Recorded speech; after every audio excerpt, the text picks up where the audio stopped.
So students, welcome back to my channel in which wait a second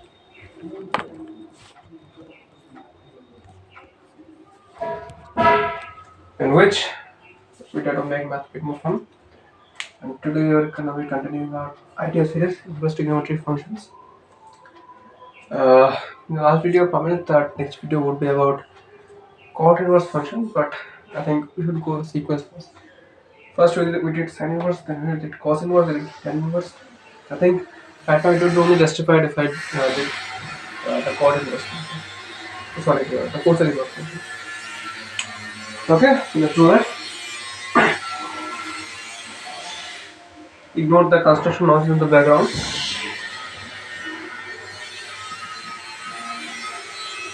Okay. Now, what is cosec theta function? Let's say we have a triangle triangle here. ABC, ABC, which angle ABC is the 90 degree is the perpendicular angle, and this angle there's angle ABC that's called theta. This angle and cosec function of this angle value theta. Cosec is the reciprocal of sin function. So sine gives us the ratio of height over hypotenuse. Cosec would do the opposite. It would give us the ratio of hypotenuse over base. Hypotenuse is AC and base is AB. And one thing you have to notice that uh, this hypotenuse always would be either the same as the length of uh, it would be always bigger than this height. The only time these two would be same if when this angle 2 becomes 90 degree. That way, both AB and AC would be perpendicular to each other, and they would meet each other in infinity. So that way they would have the same length. Otherwise, hypotenuse would always be bigger than the height. That means the value of cosec theta would always be bigger than 0, because we're not going to take consideration into this uh, 90 degree value, because that way the height and the hypotenuse both becomes undefined. Okay, so let's call this value x. Now, what do inverse trigonometric functions do? They take these output values. Cosine inverse will take this output value and spit out the angle value for which cosec function equals to this input value. Okay. Now, once again, if you write it down like this and say that only solution for cosec inverse of x is theta, that would be incorrect, because again trigonometric functions are cyclic functions. That means their values keep on showing up after a certain interval of time. So that's why there are infinite numbers of potential values of theta for which cosec theta is x. So saying that cosec inverse of x is the only solution of cosec inverse of x would be theta will be incorrect, because you would be saying that theta is the only value for which cosec theta is x, which is not. There are also different values of this angle for which cosec function is also x. Okay. Now, what does the general form? And first of all, we have to generalize it a bit.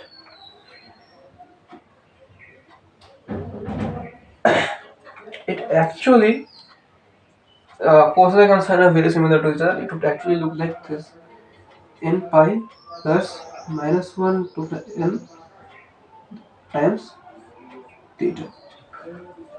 Okay, this is the generalized version where n belongs to the set of integers. Okay, for all the values of n belongs to this set of integers, cosec inverse of x would be this n pi plus minus 1 to the n times theta. This is general form. general value. Now, what would be the primary value of cosec inverse of x? In order to know that, we would again have to dive deep into the graph of the cosec function. As far as I remember, the graph of the cosec function looks something like this.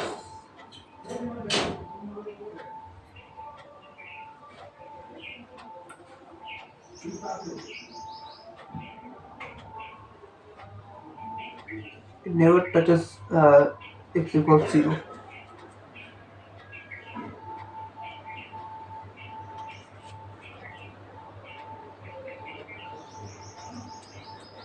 And so on, we're going to have save the decimal this on both sides, infinite number of times.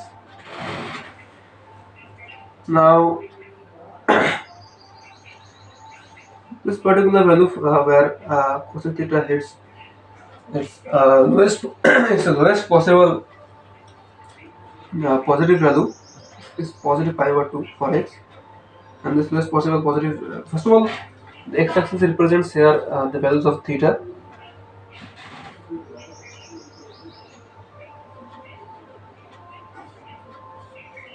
The y-axis represents value of cosec theta.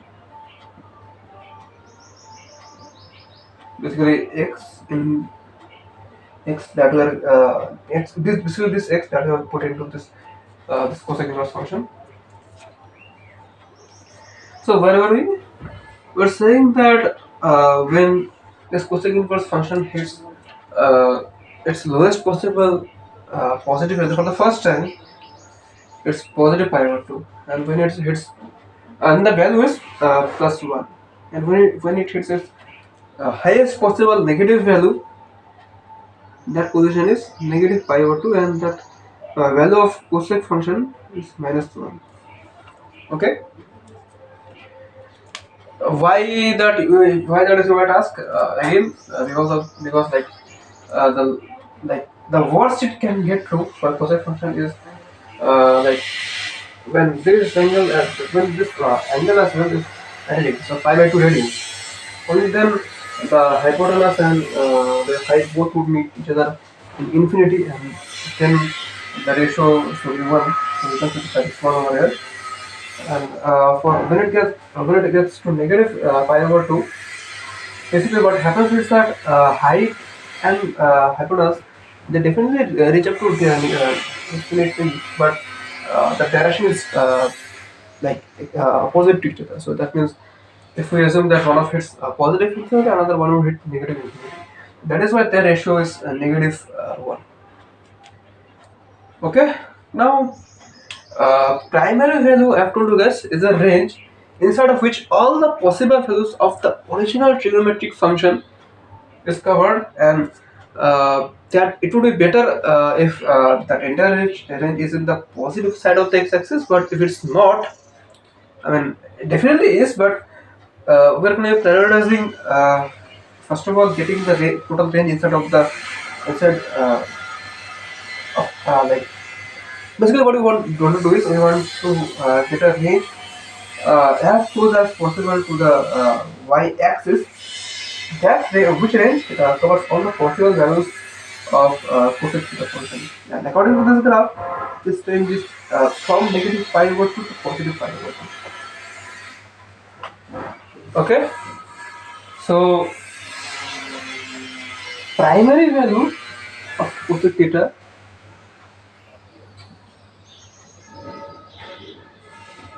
would belong to this set.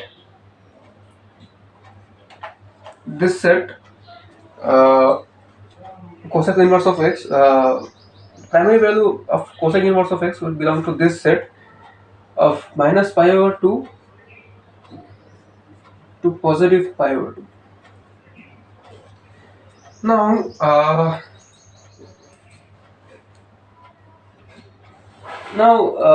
here's a bit of dilemma, because if the only way the output of the cosec inverse of x function would be minus infinity if the input value was negative infinity, and the only way the output value would be positive infinity if the input value was positive infinity.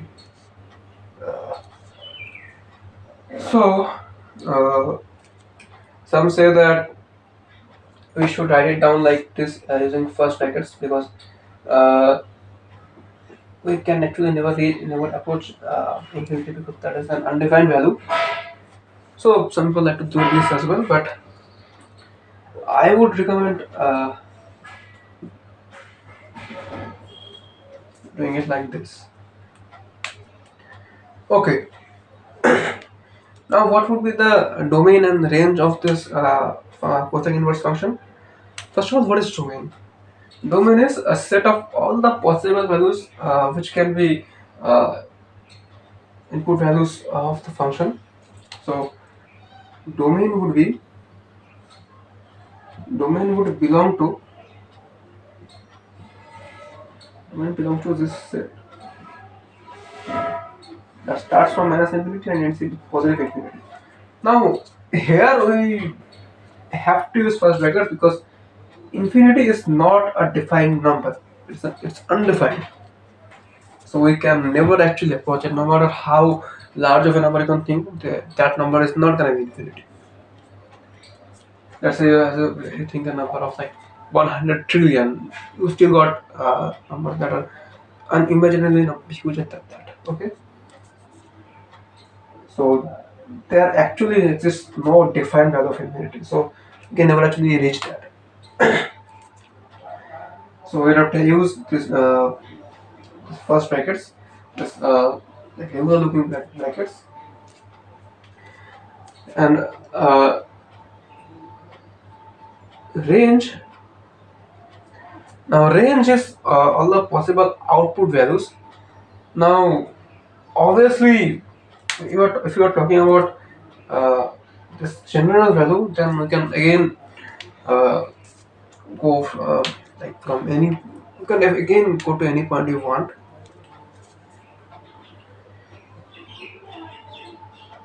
Here as well you can say that uh, for the range part as well you can go to minus infinity and from minus infinity to positive infinity. But if we are talking about primary value, of course it's gonna be between this range minus pi over 2 and positive pi over 2. Okay, but one thing you would have to be absolutely cautious about here is that a primary value would definitely belong to this set, but it would not, primary value would never be equal to 0 because you can see that in this graph that as you would be approaching 0, as you would be approaching 0 for the value of theta, the value of cosec theta would be would reach infinity. So uh, so the only way, I think you made a mistake here. I told you that we would reach minus pi over 2 and positive pi over 2 if we plug in minus 1 and plus 1 for that part nu.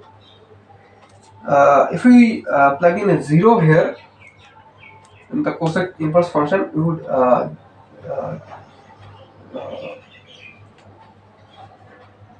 if we plug in 0 here in the cosec inverse function and ln of x, you can see it in the graph that it will shoot up to infinity. So we would actually never be able to do that.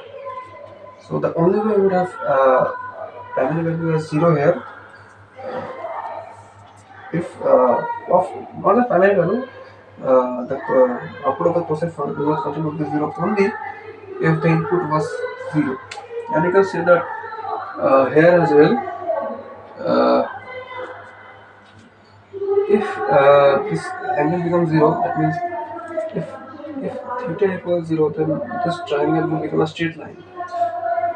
A and B would be the same points, and let's see here, and hypotenuse and base would have same value, but this height would have the value of 0.